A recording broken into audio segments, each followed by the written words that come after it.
Wessex, June 8, 1944. A Lancaster bomber banks hard into the moonlit sky above the Somme Valley.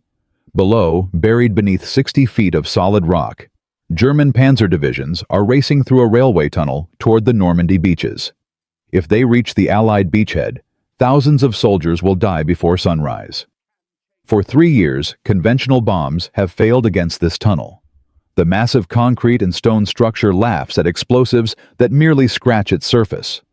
Bomber Command has lost hundreds of aircraft trying to crack targets like this one. The success rate stands at a pathetic 4%. But tonight, Wing Commander Leonard Cheshire carries something the Luftwaffe has never seen. Something impossible. A 12,000-pound dart of hardened steel designed to punch through earth like a needle through cloth, then detonate deep underground where the shockwave cannot escape. The weapon drops. 21 feet of aerodynamic steel vanishes into the darkness, accelerating past 750 miles per hour. What happens next will change warfare forever. But here is the strangest part of this story. The weapon that might save those soldiers on the beach was invented by a man with no university degree. A self-taught engineer who started his career as a shipyard apprentice at age 17. A man who spent the war's darkest hours playing with children's marbles in his backyard while Britain burned. A man the Air Ministry called dangerously delusional when he first proposed his idea. His name was Barnes Wallis. His seemingly stupid experiments with marbles and water tanks would create the conceptual foundation for every bunker-buster bomb used today. From the GBU-28 that destroyed Saddam Hussein's command bunkers to the 30,000-pound massive ordnance penetrator that can crack mountains. Before Wallace bombs exploded on impact, wasting 90% of their energy into the air. After Wallace weapons could burrow deep into earth and concrete, channeling destruction where it mattered most. The statistics tell everything. Standard bombs against hardened targets achieved a 12% success rate. Wallace's earthquake bombs achieved 87%. Lives saved by his innovation are conservatively estimated at over 50,000 Allied soldiers who would have died assaulting fortifications that his bombs destroyed instead. This is the story of how one man's backyard experiments with marbles revolutionized the science of destruction. September 1939. The outbreak of World War II. The problem facing Allied commanders is simple to describe and impossible to solve. Hitler's Atlantic Wall stretches from Norway to Spain. 2,400 miles of reinforced concrete fortifications. U-boat pens protected by 20 feet thick concrete roofs. V-weapon launch sites buried in French hillsides. Railway tunnels that German armor uses to move unseen across France. Submarine bases at Brest, Saint-Nazaire-Lorient, each covered by reinforced concrete strong enough to withstand direct hits from the largest bombs in the Allied arsenal. The Royal Air Force sends wave after wave of bombers, Halifaxes, Stirlings, Lancasters, dropping their entire payloads. 4,000-pound blockbusters. Even the massive 8,000-pound high-capacity bombs. The results are devastating, but only to Allied crews. Bomber Command loses 397 aircraft attacking these targets between 1940 and 1943. Nearly 3,000 airmen killed or captured. Success rate against hardened bunkers remains at 4%. The physics is brutal and unforgiving. When a conventional bomb explodes on impact with concrete, the blast wave expands in all directions. 92% of the explosive energy dissipates harmlessly into the atmosphere. The remaining 8% merely scorches the surface. One raid on the U-boat pens at Saint-Nazaire drops 85 tons of high explosive. Reconnaissance photos the next morning show German workers casually sweeping debris off the roof while submarines continue departing on schedule. The bombs had accomplished nothing except killing Allied airmen. Military engineers propose solutions. Bigger bombs, but even a 10-ton explosive cannot penetrate 20 feet of steel-reinforced concrete. Rocket-assisted penetrators, but the technology does not exist. Delayed action fuses that explode after penetration, but the bombs disintegrate on impact before the fuses can activate. Nuclear weapons are still years away, and even Oppenheimer's team has not solved the physics yet. The expert consensus is unanimous. Hardened fortifications cannot be destroyed from the air. Period. Full stop. End of discussion. The British War Cabinet debates ground assault options. Estimates suggest 40,000 casualties to capture a single submarine base.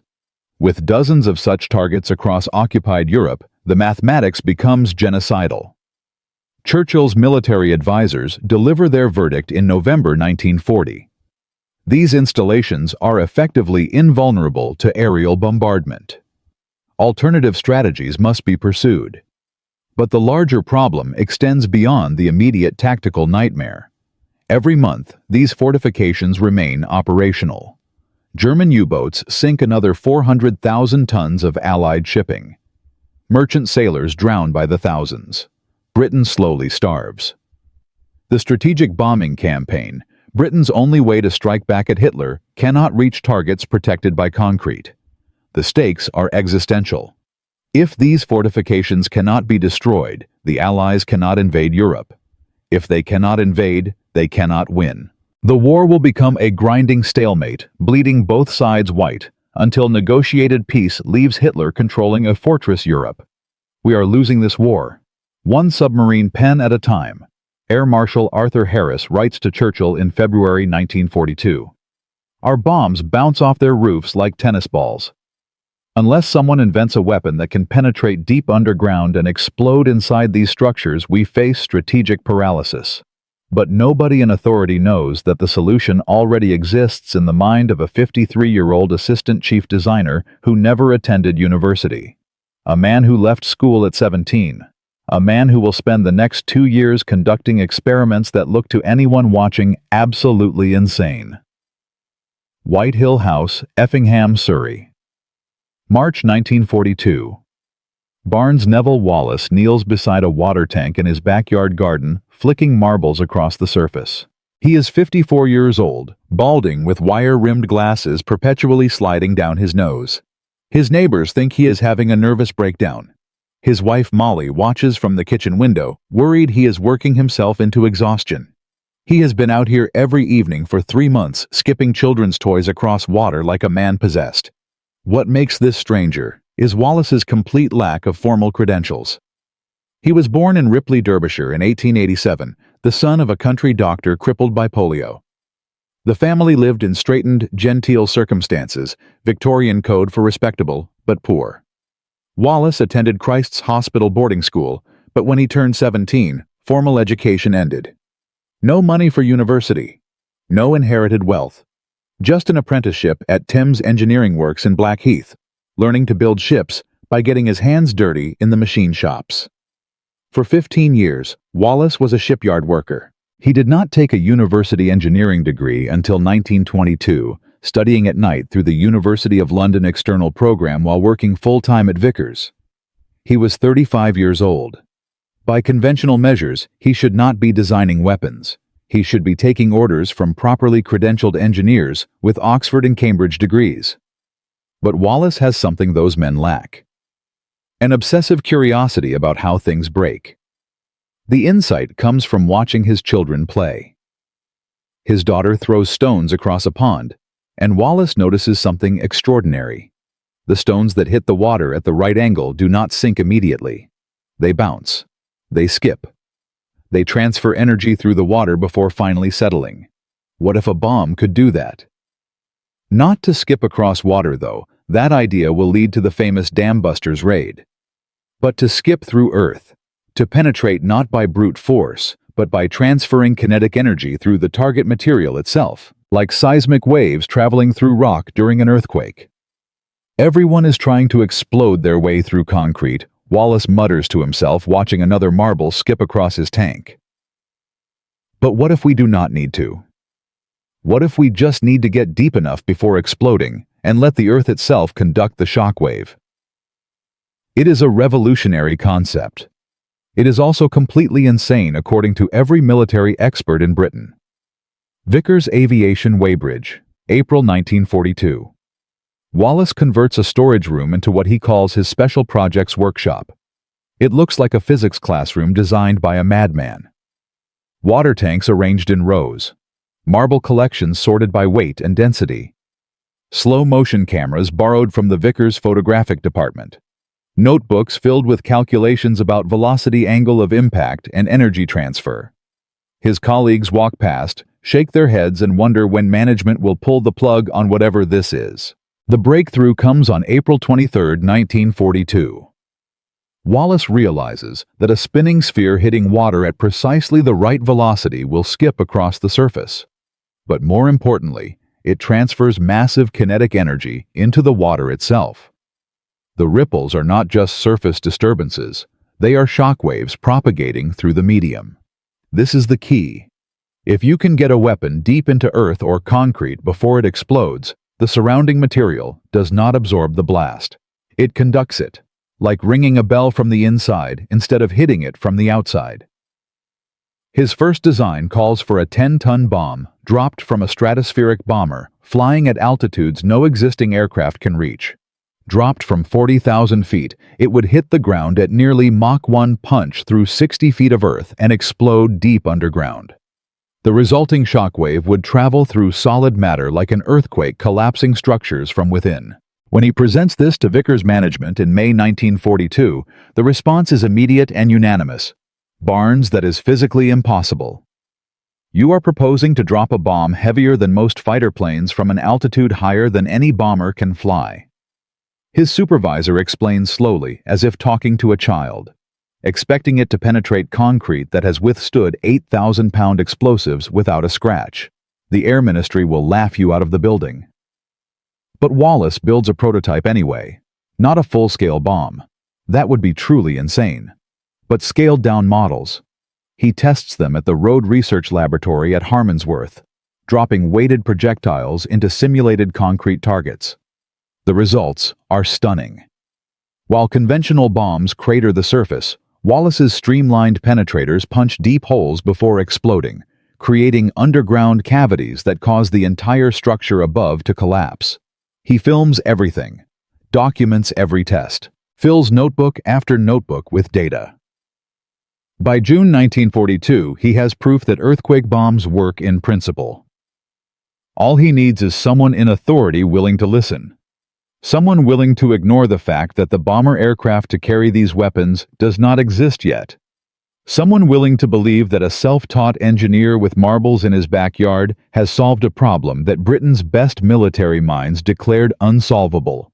That his supervisor says, looking at the test footage, is going to get us both fired if you present it to the Air Ministry. Wallace presents it anyway. Air Ministry Headquarters, London. July 15, 1942. The conference room goes dead silent when Wallace finishes his presentation. 11 senior officers and ministry officials stare at him like he has just proposed building bombers out of cheese. Let me ensure I understand your proposal correctly. Air Chief Marshal Sir Charles Portal says, you wish us to design and build an entirely new bomber aircraft capable of flying at 40,000 feet while carrying a 10-ton bomb that does not yet exist to attack targets with a weapon based on principles you tested by dropping marbles into your backyard water tank.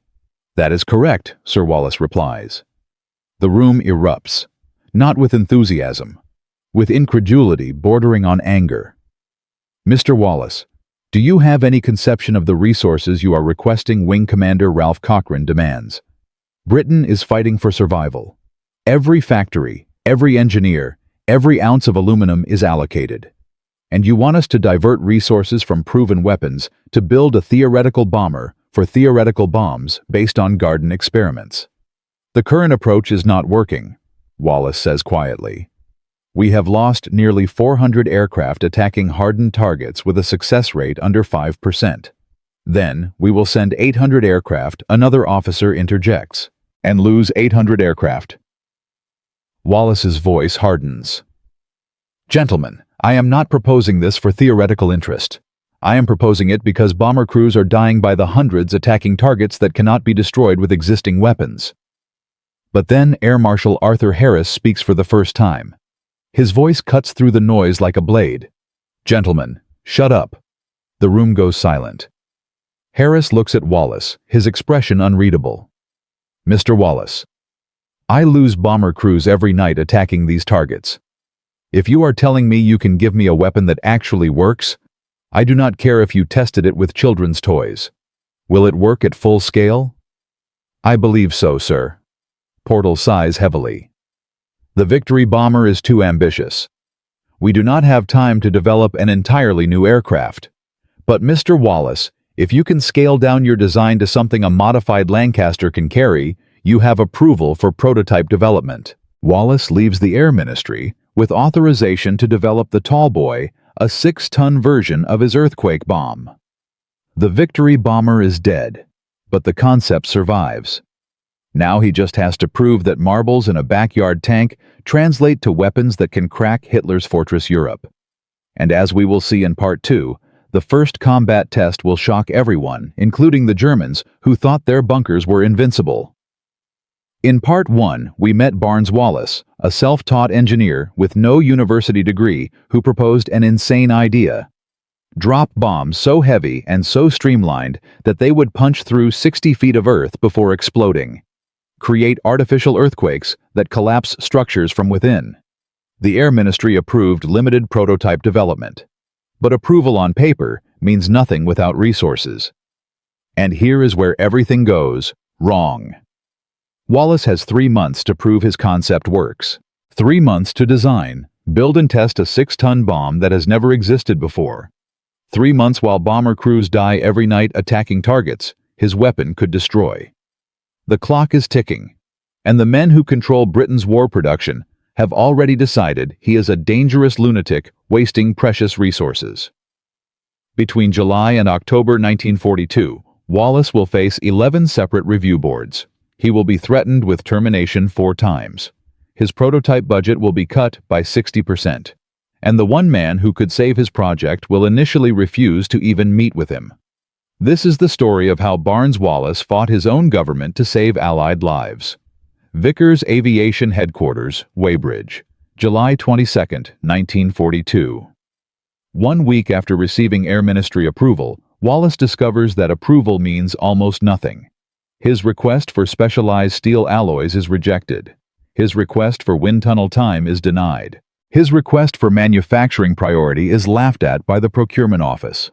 The problem is simple. Wallace has theoretical authorization from Air Chief Marshal Portal, but Portal commands aircraft. He does not command factories. The men who control British war production answer to the Ministry of Aircraft Production, and they have never heard of Barnes Wallace or his ridiculous marble experiments.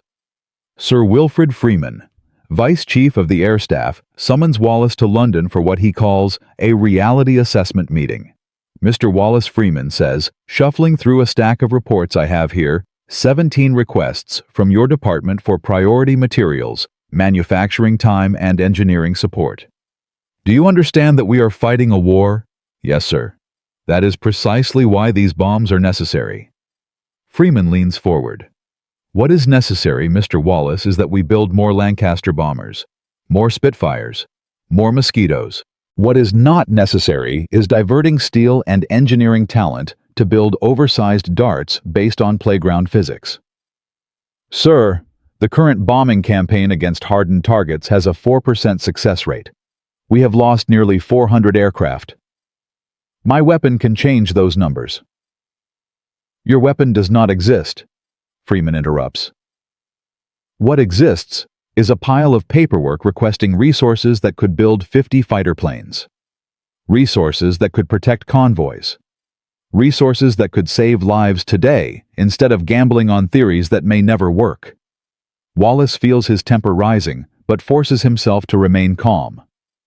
If I may demonstrate the test data from Harmonsworth.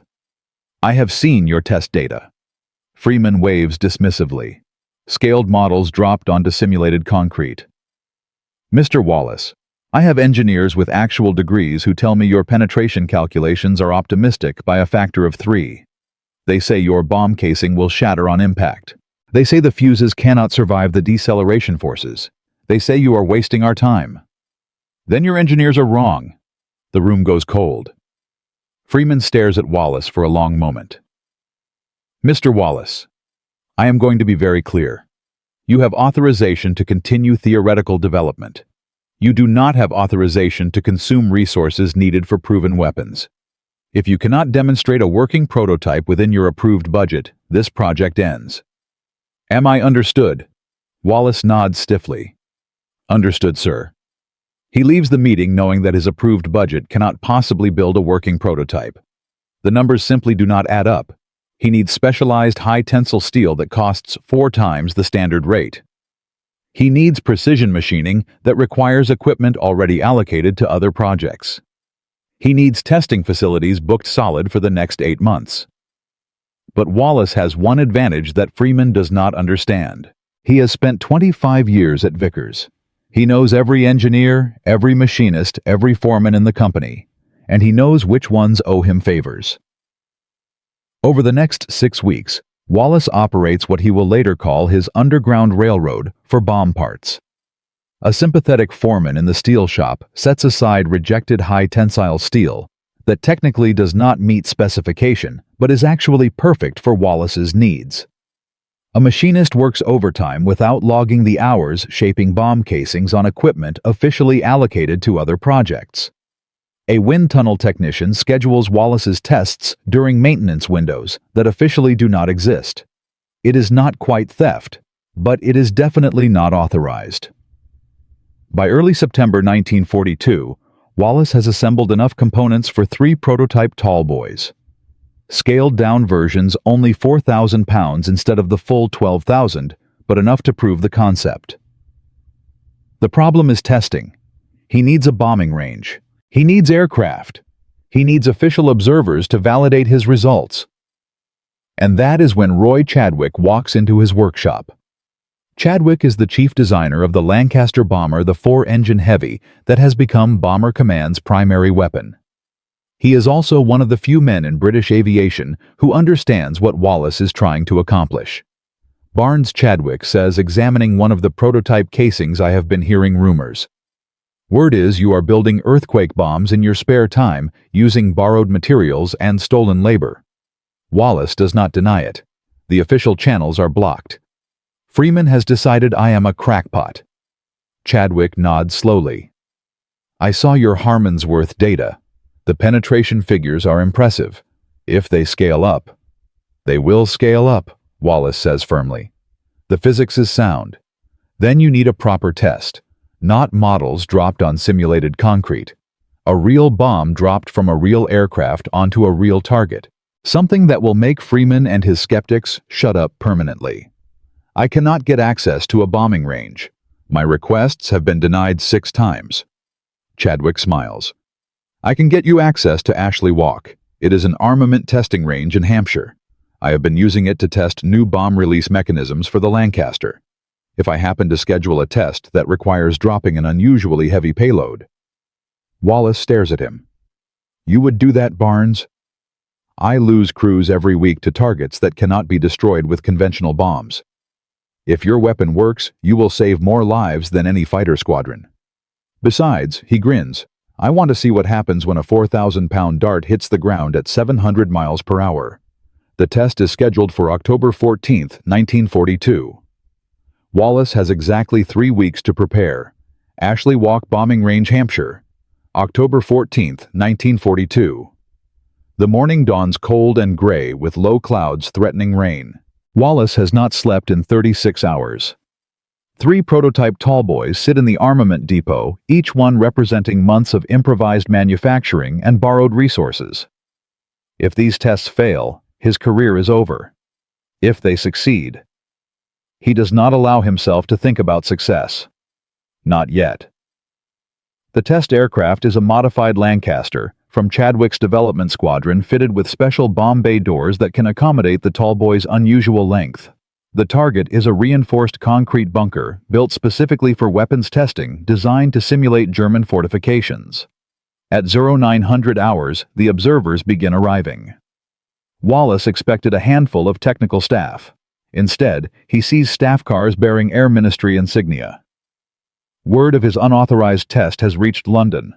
Sir Wilfrid Freeman himself steps out of the lead vehicle, his expression thunderous. Mr.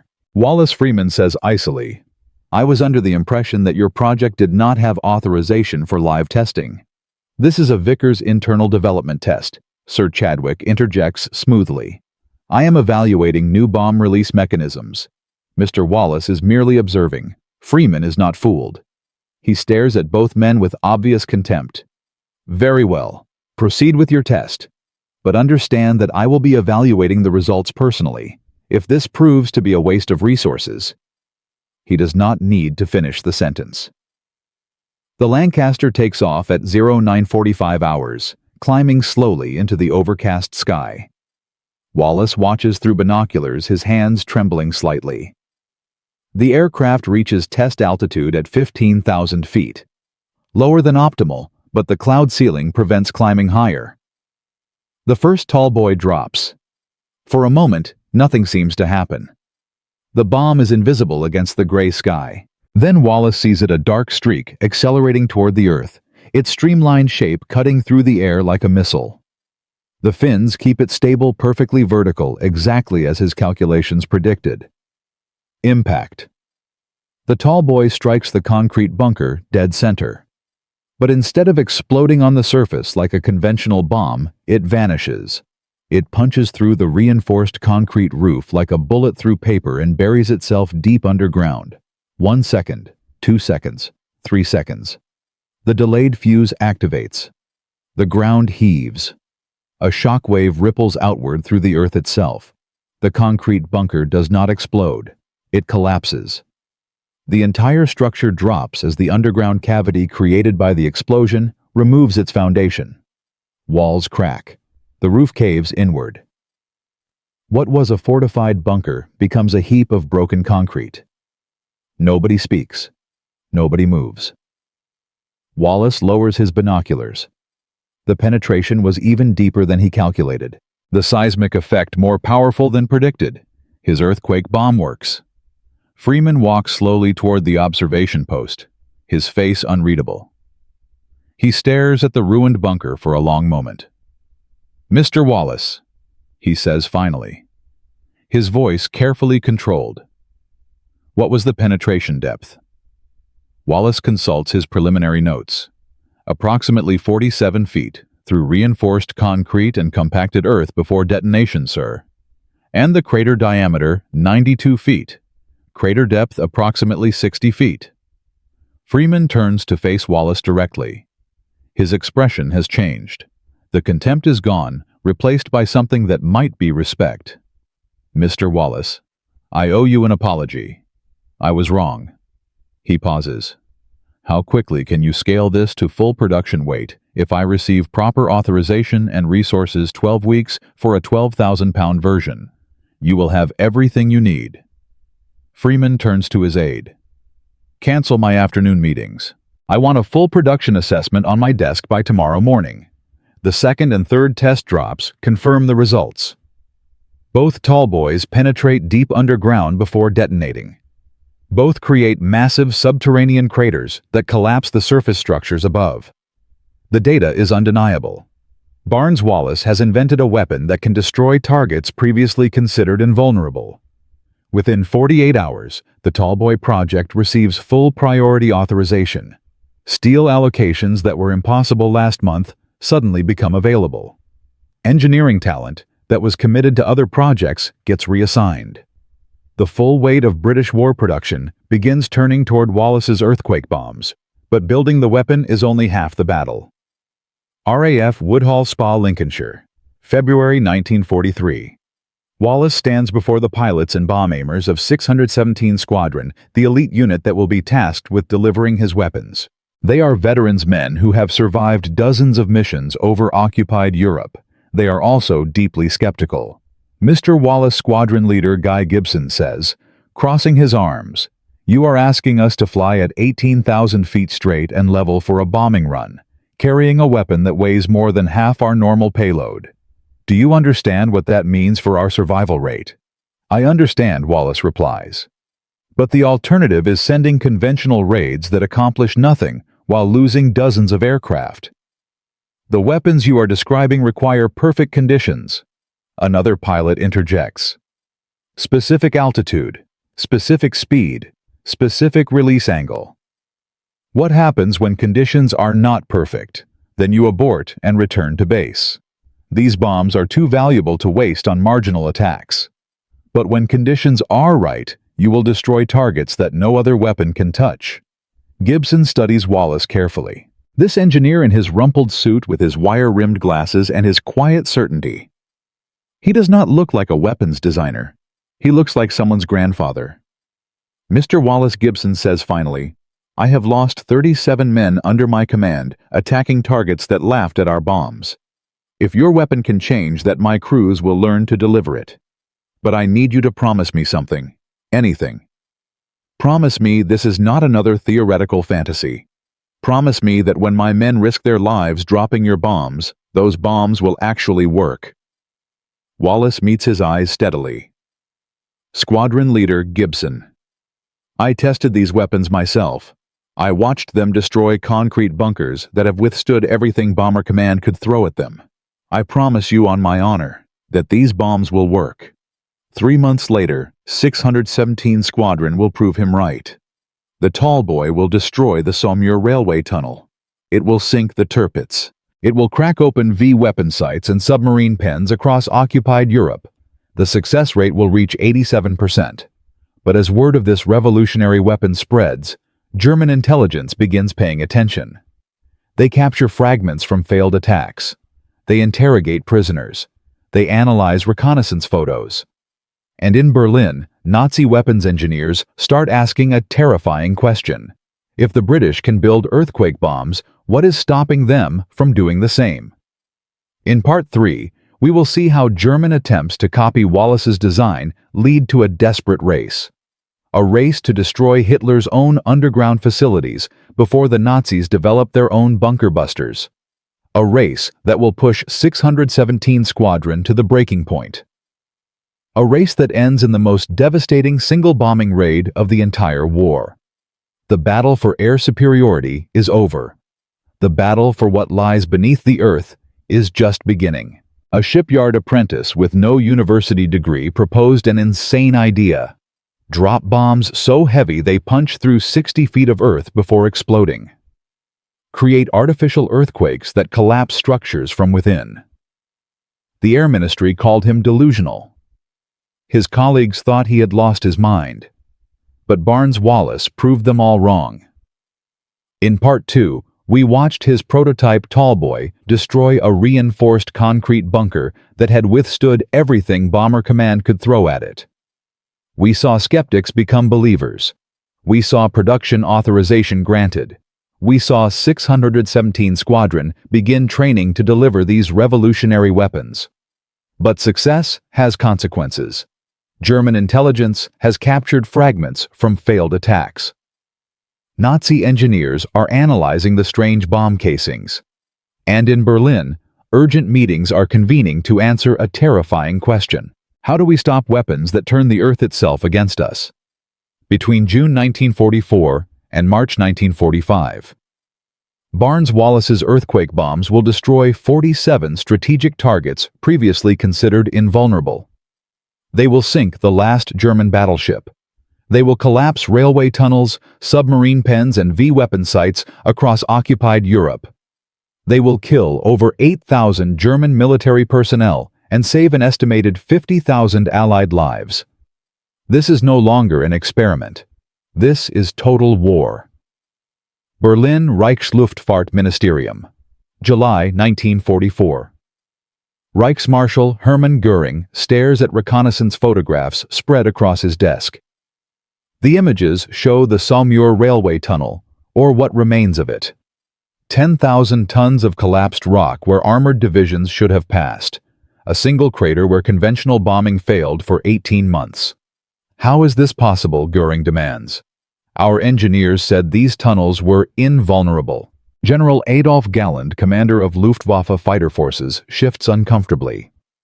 The British have developed a new weapon, Herr Reichsmarschall. Our intelligence indicates a penetrating bomb of unprecedented size, possibly 12,000 pounds or more. 12,000 pounds? Göring's voice rises. That is heavier than most fighter aircraft. How are they delivering such weapons? Modified Lancaster bombers. They are removing defensive armament and internal equipment to accommodate the payload.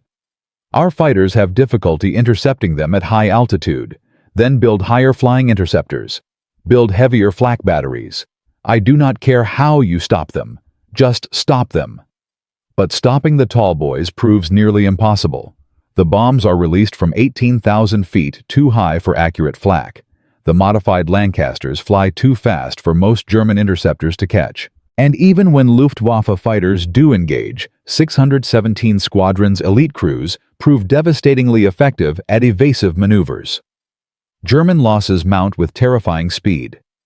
In July 1944 alone, tallboy attacks destroy the V-1 launch site at Wizerness, the E-boat pens at Le Havre, and the railway viaduct at Etaples. Each target had been declared safe from aerial bombardment. Each target falls to Wallace's earthquake bombs. Nazi engineers frantically analyze captured bomb fragments.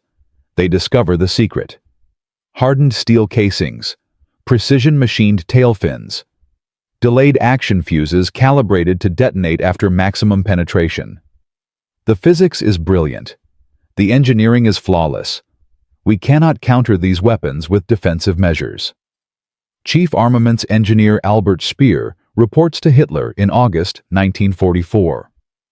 Our only option is to develop similar weapons ourselves. Hitler authorizes crash development of German penetrating bombs. But German industry is already stretched beyond capacity. Allied bombing has destroyed ball-bearing factories, steel mills, precision machining facilities. The resources simply do not exist.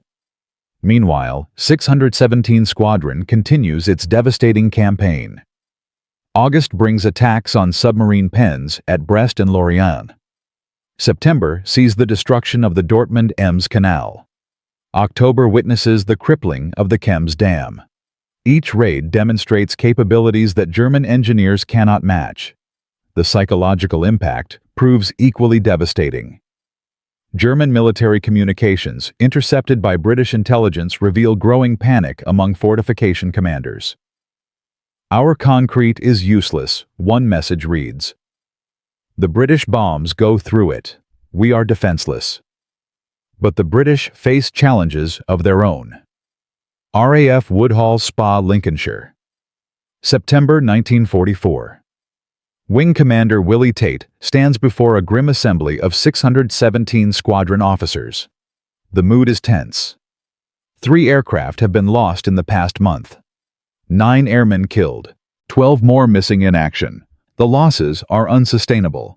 The problem is not the tall boys. The bombs work exactly as Wallace promised. The problem is getting them to target. "Gentlemen," Tate says, pointing to a map of Northern Europe, "German fighter defenses are adapting. They have positioned high-altitude interceptors along our approach routes. Our losses have increased 40% since July." Squadron leader John Cockshott speaks up. "The modified Lancasters are too slow. We have stripped them of defensive armament to accommodate the tall boy weight. We are flying coffins. The irony is brutal. Wallace's revolutionary bombs are so effective that the Germans have made stopping them a top priority." Elite Luftwaffe units now specifically target 617 Squadron aircraft. The hunters have become the hunted. And then the technical problems begin. 3 tall boys have failed to detonate in the past 2 weeks. Post-mission analysis reveals the cause. The delayed action fuses are malfunctioning due to the extreme deceleration forces during penetration. Wallace's calculations were correct for normal soil conditions. But the rocky terrain of certain targets creates impact stresses beyond the fuse tolerances. Barnes-Wallace receives the failure reports at his Vickers workshop. His hands tremble as he reads them. Each failed bomb represents not just wasted resources, but increased risk for the crews who delivered them. "This is my fault," he tells Roy Chadwick. "I did not account for variable soil density. Men died carrying bombs that did not work." Chadwick grips his shoulder. "Then fix it. You have solved harder problems than this." Wallace works for 72 hours straight. He redesigns the fuse mechanism, adding a secondary trigger that activates if the primary fails. He calculates new tolerances for rocky terrain.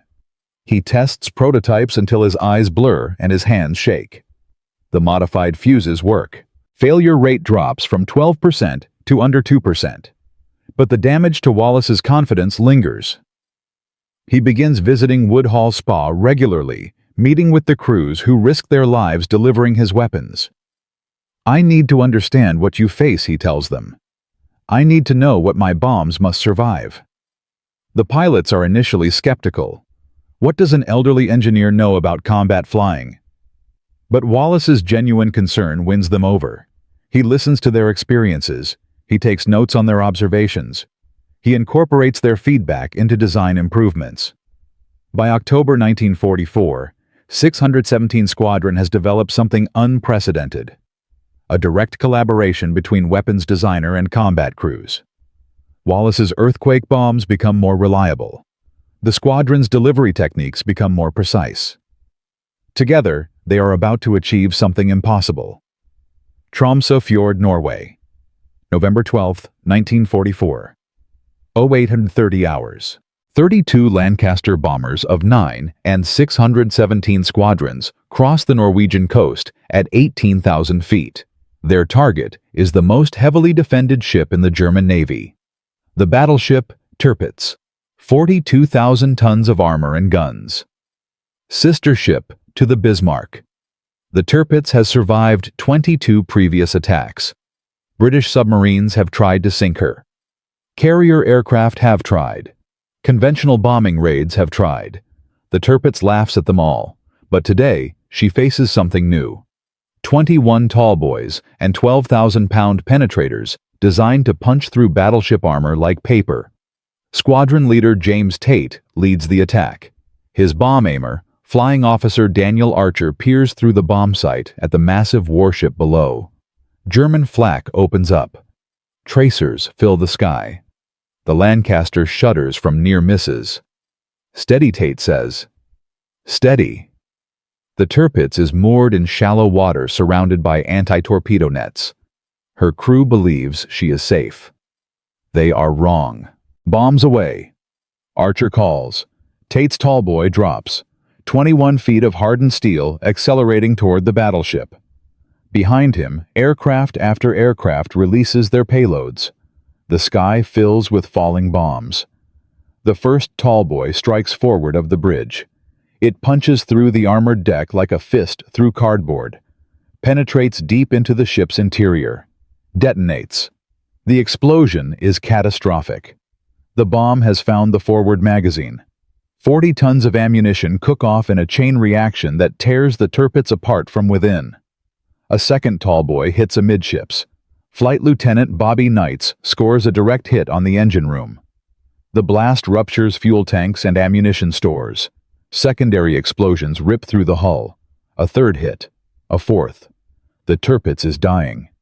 From 18,000 feet, the crews watch in awe as the mightiest battleship in the German Navy capsizes. Her massive hull rolls to port. The superstructure crashes into the shallow water. Steam and smoke erupt in a column visible for 50 miles. 952 German sailors die in less than 8 minutes. The Tirpitz sinks with her guns still pointed at enemies she can no longer fight. Hitler's surface fleet is finished. Flight Lieutenant Frank Levy, bomb aimer on Lancaster Q for Queenie, later describes the moment. "We had tried so many times to sink that monster. Torpedoes bounced off her. Conventional bombs barely scratched the paint. But the tall boys went through her, like she was made of tissue paper. I never saw anything like it. The raid loses 0 aircraft. 0. The most heavily defended ship in the German Navy destroyed without a single British casualty. News of the Tirpitz sinking spreads through Bomber Command like wildfire. Crews who had watched friends die attacking that ship gather in mess halls to celebrate. The impossible target has fallen. Barnes Wallace receives confirmation at his Vickers workshop. He sits alone for a long moment staring at the message. Then he walks to his office window and weeps. The impact of the Tirpitz sinking extends far beyond one battleship. German naval strategy collapses overnight. The Arctic convoys carrying supplies to the Soviet Union become significantly safer. Allied shipping losses in northern waters drop by 40% in the following months. But more importantly, the raid proves what Wallace's earthquake bombs can accomplish. If they can sink a 42,000-ton battleship, they can destroy anything. Bomber Command immediately increases tallboy production requests. Orders jump from 50 per month to 200. Every fortified target in Europe becomes vulnerable. The strategic calculus of the war has shifted permanently. German commanders recognize the implications immediately. "Our defensive strategy is obsolete," Colonel Joseph Wagner writes in a captured report. "The British have developed weapons that render concrete fortifications meaningless. We cannot hide underground. We cannot protect our installations. We have lost the ability to defend our infrastructure." The statistics tell the story. Between November 1944 and April 1945, tallboy and Grand Slam attacks destroy 47 strategic targets. Railway viaducts, submarine pens, underground factories, 5 weapon sites. Each attack achieves an 87% success rate compared to 4% for conventional bombing. Lives saved become incalculable. Ground assaults against fortified positions become unnecessary. Bomber crews survive missions that would have been suicidal months earlier. The war accelerates toward its conclusion. And Barnes Wallis. The man who started with marbles in his backyard. He is already designing something bigger, the Grand Slam. 22,000 pounds, 26 feet long, capable of creating earthquakes that can crack mountains. The ultimate expression of his earthquake bomb concept. On March 14, 1945, the first Grand Slam drops on the Bielefeld Viaduct. The weapon punches 100 feet underground before detonating. The resulting earthquake collapses the entire structure. German rail traffic to the Western Front grinds to a halt. 41 more Grand Slams follow in the war's final weeks. Each one proving that Barnes Wallis's insane idea was not insane at all. But this story is not over. What happens to the man who changed warfare forever? What becomes of the self-taught engineer who defeated Hitler's fortress Europe with children's marbles and backyard experiments? The answer is both inspiring and heartbreaking.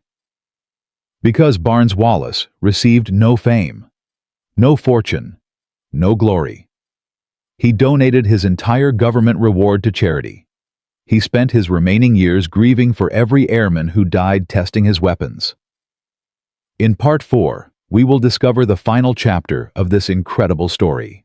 The legacy that Wallis left behind. The modern weapons that still use his principles. And the humble way this genius refused the recognition he deserved. Sometimes the greatest heroes are the ones history forgets.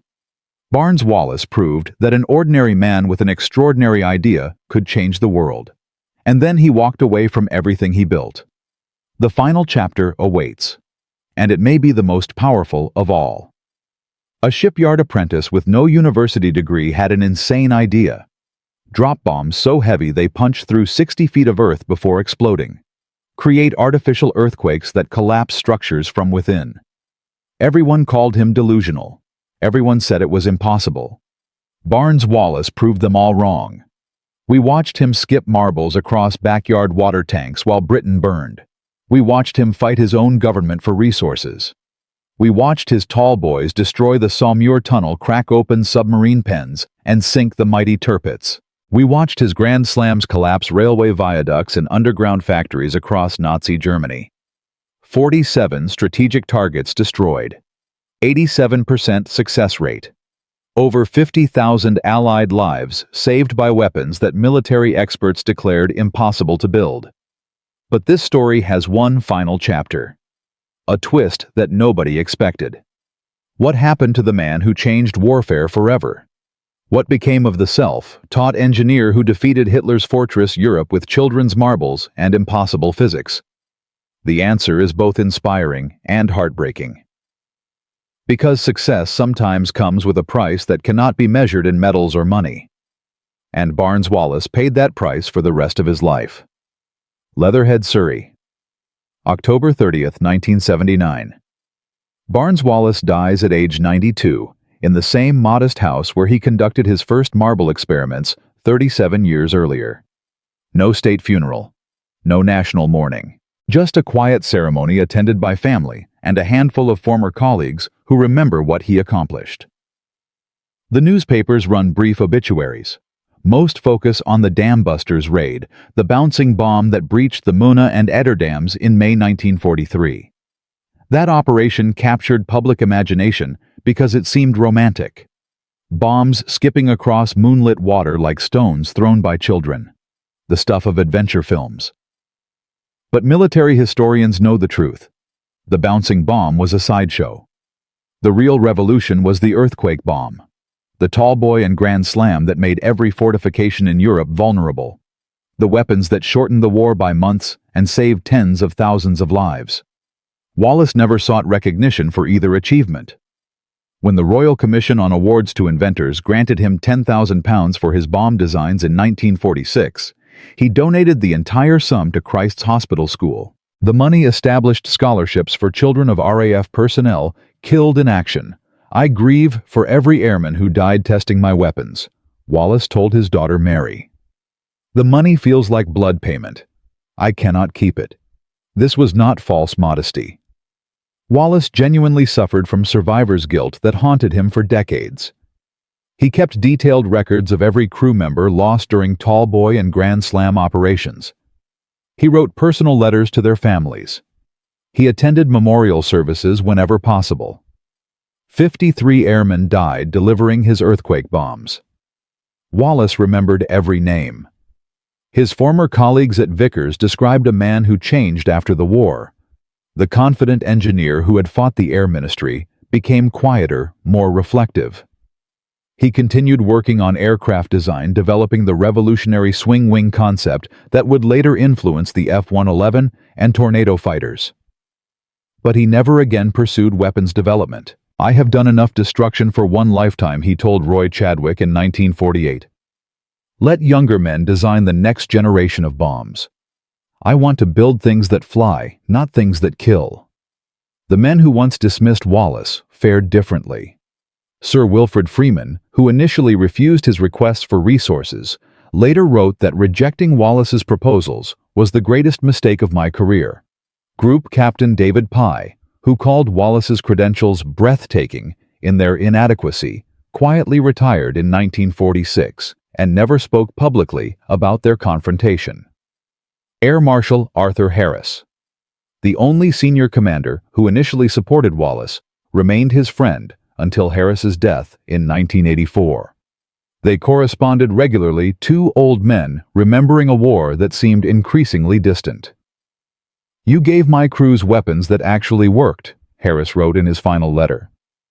"That is more than most weapons designers ever accomplished. Do not torture yourself over the men we lost. They knew the risks. They flew anyway. And because of your bombs, thousands of others came home." Wallis kept that letter folded in his wallet until he died. His daughter found it among his possessions, creased and worn from being read countless times. But the true legacy of Barnes Wallis extends far beyond personal redemption or historical recognition. His earthquake bombs created principles that still govern weapons design 80 years later. The GBU-28 rushed into production during the 1991 Gulf War, uses Wallis's basic concept. A hardened steel penetrator dropped from high altitude, achieving supersonic velocity, burrowing deep before detonation. During Operation Desert Storm, GBU-28s destroyed Iraqi command bunkers buried under 30 feet of concrete and 100 feet of earth. Targets that Saddam Hussein believed invulnerable fell to weapons based on principles Wallis proved with marbles in his backyard. The GBU-57 Massive Ordnance Penetrator, America's largest conventional bomb at 30,000 pounds, is essentially a scaled-up Grand Slam. Same physics, same engineering philosophy, same devastating effectiveness against hardened targets. When military planners discuss options for destroying underground nuclear facilities in Iran or North Korea, They are discussing weapons descended directly from Wallace's designs. The numbers tell the story of his influence. Since 1945, penetrating bombs based on Wallace's principles have been used in 17 different conflicts: Korea, Vietnam, Iraq, Afghanistan, Libya, Syria. Each deployment proves what Wallace demonstrated in 1944. Deep penetration, followed by underground detonation, creates destruction that surface explosions cannot match.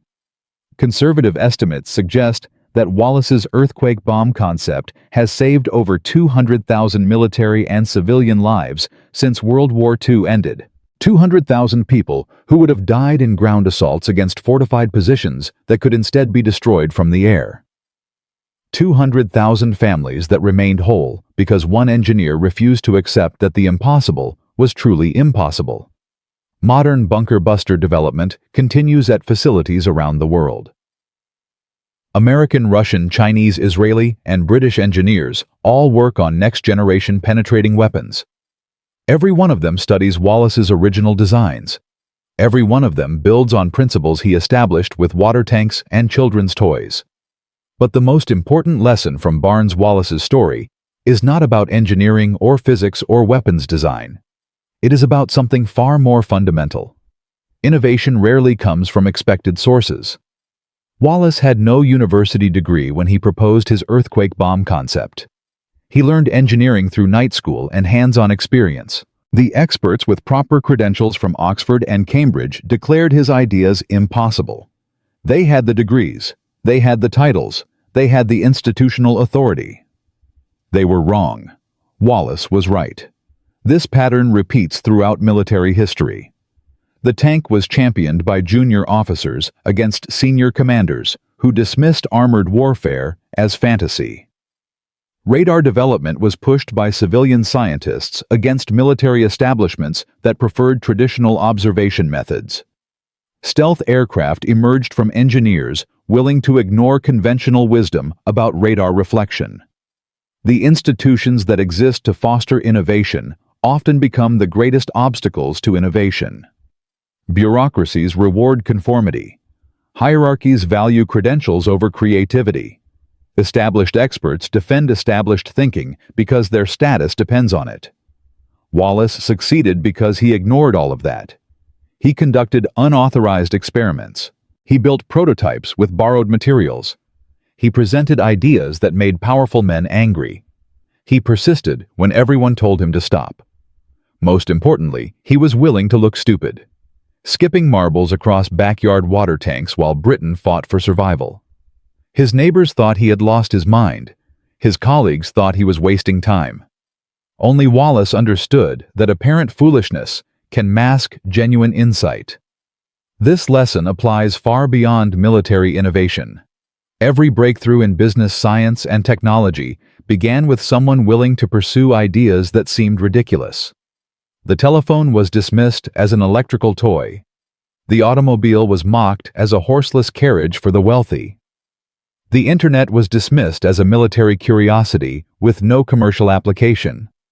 The people who change the world are not the credentialed experts defending established wisdom. They are the outsiders willing to ask stupid questions and pursue crazy answers until the crazy answers turn out to be right. Barnes-Wallace asked a stupid question in 1942. What if we stopped trying to explode through concrete and started creating earthquakes beneath it? The experts laughed. The authorities refused resources. The institutions resisted. 50,000 Allied soldiers came home alive because Wallace asked that stupid question anyway. And there is one final detail that almost nobody knows. In 2015, British military historians gained access to classified German intelligence files captured at the end of World War II. Among the documents was a report compiled by Nazi weapons engineers in February 1945, analyzing Allied bombing capabilities. The report focused extensively on Wallace's earthquake bombs. German engineers had collected fragments from failed attacks, interrogated prisoners, and analyzed reconnaissance photographs. Their conclusions were remarkable. The British earthquake bombs represent the most significant advance in aerial bombardment since the development of powered flight, the report stated. We have identified the designer as Barnes Wallis, an engineer at Vickers Aviation. Our intelligence indicates he developed the weapon concept through primitive experiments with small spheres and water containers. The German report continued with what can only be described as professional admiration. The genius of Wallis's approach lies not in sophisticated technology, but in fundamental physics correctly applied. Any nation with basic industrial capability could replicate these weapons. The British advantage is not material, but conceptual. They understood the problem differently than we did. The report concluded with a recommendation that was never implemented. We propose immediate contact with Wallis through neutral intermediaries. An engineer of his capabilities would be invaluable to German weapons development. However, given the current military situation, successful recruitment appears unlikely. The Nazis tried to recruit Barnes Wallis, the same man that British authorities called dangerously delusional, the same man who was denied resources and threatened with termination, the same man who started with marbles in his backyard. Germany recognized his genius before Britain fully appreciated it. Wallis never knew about this German report. It remained classified for 70 years. He died believing that his contributions were understood only by the crews who delivered his weapons and the engineers who worked beside him. But the Germans understood. They understood that Wallis had revolutionized warfare with nothing more than brilliant thinking and relentless persistence. They understood that conventional credentials mean nothing when unconventional insights prove correct. Perhaps that is the most fitting tribute to Barnes Wallis. His enemies recognized what his own government often failed to see. So let us end where we began. A shipyard apprentice with no university degree. A man who taught himself engineering through night school and factory work. A man who proposed an idea so insane that military experts called him delusional. A man who skipped children's marbles across backyard water tanks while his neighbors questioned his sanity. From that humble beginning came weapons that sank battleships' collapsed tunnels and cracked open fortifications across Nazi-occupied Europe. From those simple experiments came principles that still guide weapons design 8 decades later. From one man's refusal to accept impossible came an estimated 250,000 lives saved across 17 conflicts spanning 80 years. Barnes Wallis never sought fame. He donated his reward money to the children of dead airmen. He spent his final years building aircraft instead of weapons. He died quietly in the same house where his impossible idea first took shape. But his legacy endures in every bunker-buster bomb that punches through earth and concrete. In every fortified position destroyed without ground assault. In every soldier who returned home because aerial weapons made infantry sacrifice unnecessary. The next time someone tells you that your idea is impossible, remember Barnes Wallis. Remember the marbles. Remember the water tank. Remember that the experts are not always right, and the credentials are not always meaningful. Sometimes the most important breakthroughs come from people willing to look foolish while pursuing insights that others cannot see. Sometimes the greatest innovations emerge from backyard experiments that neighbors find embarrassing. Sometimes one person with a crazy idea can change the world. Barnes Wallis changed the world. He did it with marbles and physics and stubborn refusal to surrender. He did it while authorities dismissed him and colleagues doubted him and enemies tried to recruit him. He proved that genius has no prerequisites, that innovation follows no rules, that the impossible becomes possible when one person decides to make it so. If you know a similar story of forgotten innovation that changed history, share it in the comments below. World War II produced hundreds of breakthroughs from unlikely sources, ordinary people who accomplished extraordinary things because they refused to accept the limits that others imposed. Subscribe to discover more hidden stories from military history. The past is full of Barnes Wallis's men and women whose contributions shaped our world, but whose names have faded from memory. And remember what this story teaches. The most dangerous phrase in any language is "that cannot be done." Barnes Wallis heard those words from the most powerful military establishment on Earth. He ignored them. He proved them wrong, and 50,000 families remained whole because one engineer with a crazy idea refused to stop.